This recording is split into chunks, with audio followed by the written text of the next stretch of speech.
Brilliant. Well, thank you so much for joining us today for our panel discussion on intergenerational dialogue, and we're going to be reflecting on COP26.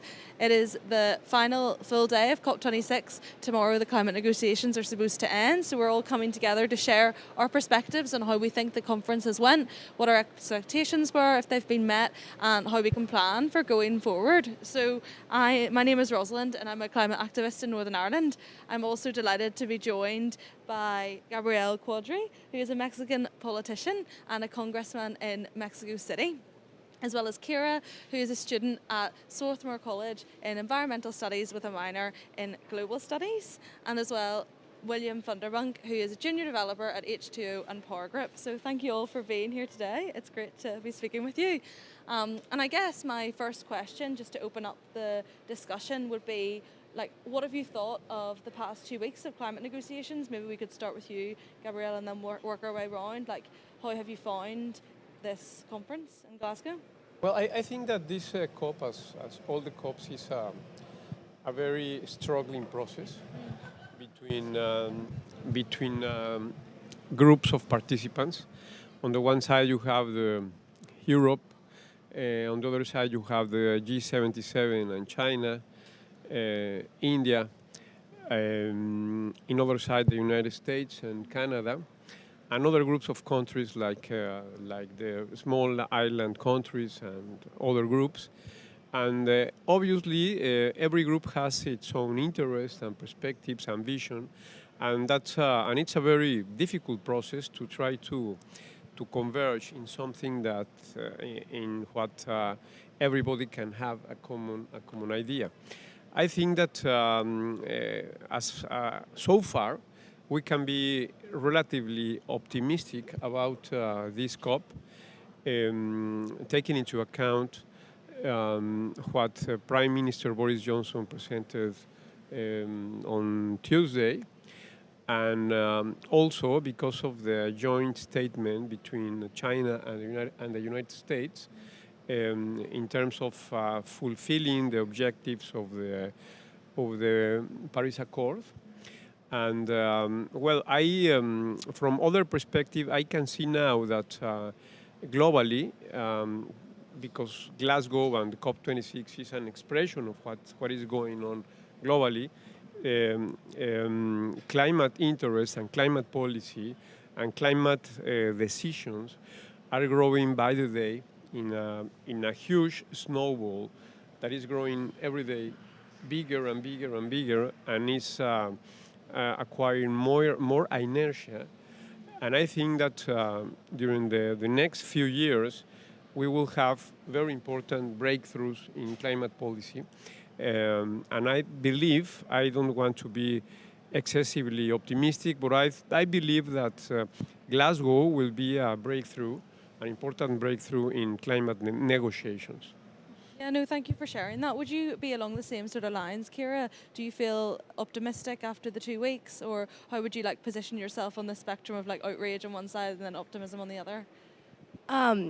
Yeah, so I tend to be an optimist in most aspects of my life, but I think that what is troubling to me is understanding, having the brief scientific academic background and understanding that the gravity of the problem in terms of carbon dioxide accumulation, and understanding what's at risk, and then seeing the negotiations play out and having such a struggle to come to any type of agreement, especially with regards to climate finance, and understanding that to address these problems is going to require big solutions and big funding. And right now we're not seeing the big funding from any of the necessary parties. And so I guess what I was hopeful for, and still am hopeful for, because I think it gets only more and more urgent, is to see a concrete plan and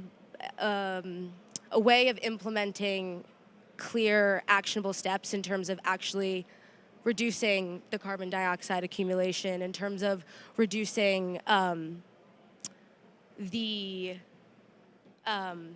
temperature rise to 1.5.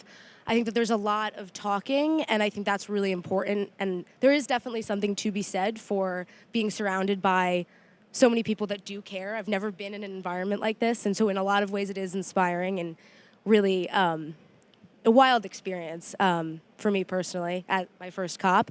But all of the talking has not yet produced an actionable plan that I think we do need moving forward. So. Yeah, no, thank you for sharing that. Would you agree, William, that then this sense of momentum that is building that Gabrielle talked about, would you see that after the last 2 weeks? I came in with very few expectations with COP.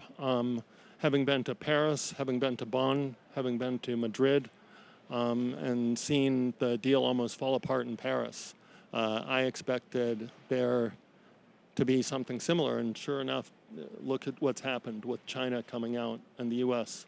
with the surprise announcement this morning. I look at it there are a couple things that I want to share. When I rowed at Yale University, we, as crew members, we all had to get our oars in at the same time and get them out at the same time. And we had something called swing, which was when the boat moved almost to a state of divinity. And I think that that's the point where everybody is working together. We have a game theory prisoner's dilemma scenario where if we don't all work together right now by giving the global youth seats at the corporate board table, voting rights at the corporate board table right now, by giving people of color and women, half women all the time at the corporate board member, all these corporations that are here, how many women are here representing those corporations on the boards? Half of them should be women. So unless we start doing that right now, and we have prescriptions right now, and the governments can implement these, the stock exchange, the climate finance people can do that. The global youth need the vocabulary and the tools to advocate for this and not just yell on the outside and say, we want action now. That doesn't mean anything to the finance people in Wall Street. To all the youth, watch Bloomberg. Get the vocabulary to use to get the power. You have much more power than you realize. So I'm pragmatic. I'm not hopeful, because human beings are going to act ultimately, will act in our own best interests. Lastly, I want to say thank you to Climate Registry and Climate Action Reserve, both of whom educated me on carbon when I was the vice chair of the board of LADWP, the Los Angeles Department of Water and Power. And without them, we wouldn't be having the opportunity to elevate and amplify the voice of Rosalind and her group of global youth, which you should talk about, of Diputado Quadri, whom I met in Aguascalientes, Mexico, in El Verano in the summer, and had the opportunity to speak with, and to the new arrivals from Swarthmore College. And please thank you to Aisha and the other students who are here from Swarthmore. Let me throw it back to you, though, and ask you a question, Madam Moderator. And if you could, because you're bilingual, speak some of it in Spanish, because this could be broadcast also in Spanish. What can the global youth do to to increase engagement, so that it's not just yelling and screaming on the outside, but it's working on the inside? In other words, effectiveness and getting funding at the fiduciary and financial control level. Do you want seats on the board? Do you want voting seats on the board, not advisory boards? What do you want specifically from my generation? We created the mess. Don't pontificate, remediate. To be a rapper, which I'm not. But what do you think can be done with global youth to advance things. Yeah, well, I saw this really interesting quote yesterday, and it was about like inviting people to take a seat at the table, but then like taping their mouths. So I think a point that was raised at COP is that like maybe young people have been invited into these negotiations, but exactly like you say, Bill, they haven't been given like the vocabulary or like the capacity or the skill set or the toolkit yet to be able to engage in a meaningful way, and they just kind of feel like put there maybe in like a tokenistic way, or maybe they're engaging in a way that doesn't feel meaningful. So I think definitely like exercising political power and agency is really important. I think that like element of collaboration is really important, and the intergenerational work is really good, because I think like youth bring such like a unique perspective and a dynamism and an energy, but equally older people have like decades of experience and knowledge which they can then share. Like, for example, we were talking earlier about Christiana Figueres from Costa Rica and like negotiating the Paris Agreement, like entering into conversation with different generations is like really vital. And the title to this panel, which is Intergenerational and Reflections on COP, Diputado Quadri, what do you think the role can be? Because I'm familiar with the PAN in Mexico and the positions that it takes, not just pro-climate, but very supportive of aligning economics with the environment. In other words, if you do equity and you help sustainability, you're going to help the bottom line. How can that be affected by engaging the youth with small and medium-sized businesses at the subnational level? Because right now there's not a lot of support at the federal level in Mexico, okay? Just like we had for 4 years at the United States. We had 4 years of absence in the climate talks. 4 years. You're dealing with 6 years. But in the absence of that, instead of dwelling on what's negative, what can be positive and what can come out of engagement with the youth in business, and also to help the funding for the youth, because they are really the ones who need the funding. And I'm not talking about billions, I'm talking about trillions. Well, I can tell 2 or 3 things about that bill. Is that obviously Mexico is suffering a very disappointing government, as you may well know. It's a government that is trying to go back to fossil fuels, that has all but aborted a very successful energy transition that we had in the previous years.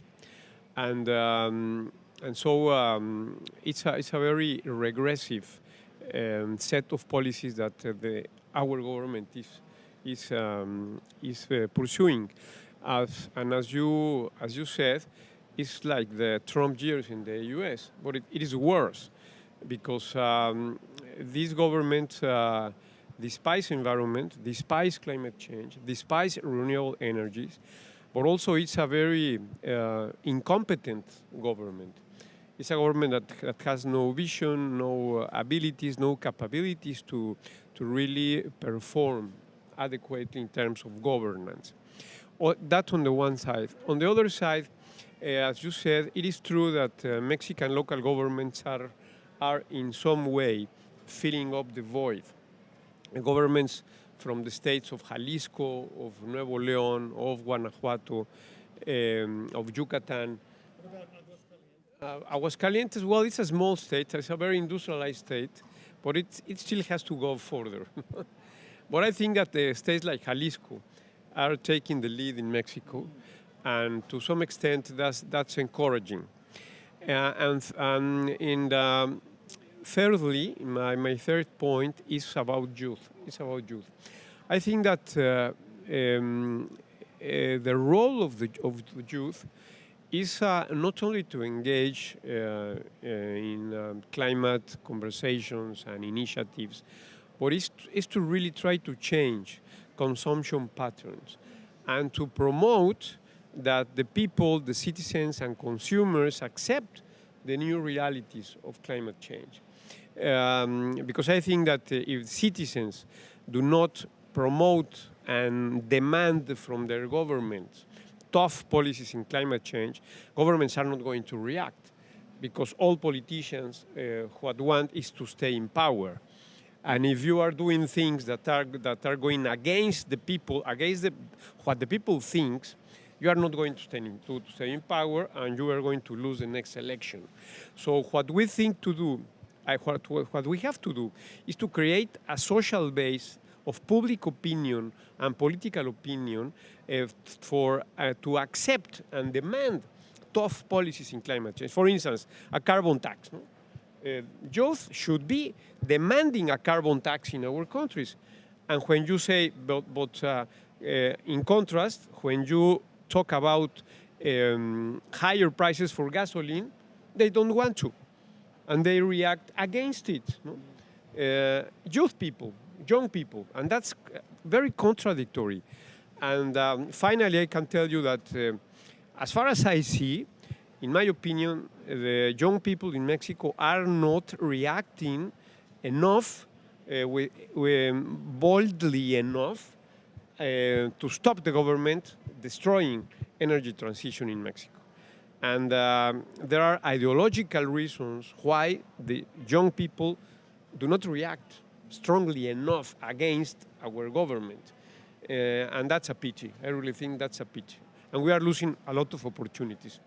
No, thank you so much for sharing that. I think it's really important, and I know that we could talk for a lot longer. Like the geopolitical landscape of Mexico is really interesting, and like the youth perspective as well. But I'm aware that also we're tight on time. So thank you so much for offering all your insights, and I'm gonna draw the panel officially to a close. But if conversations want to continue after, then that would be good as well.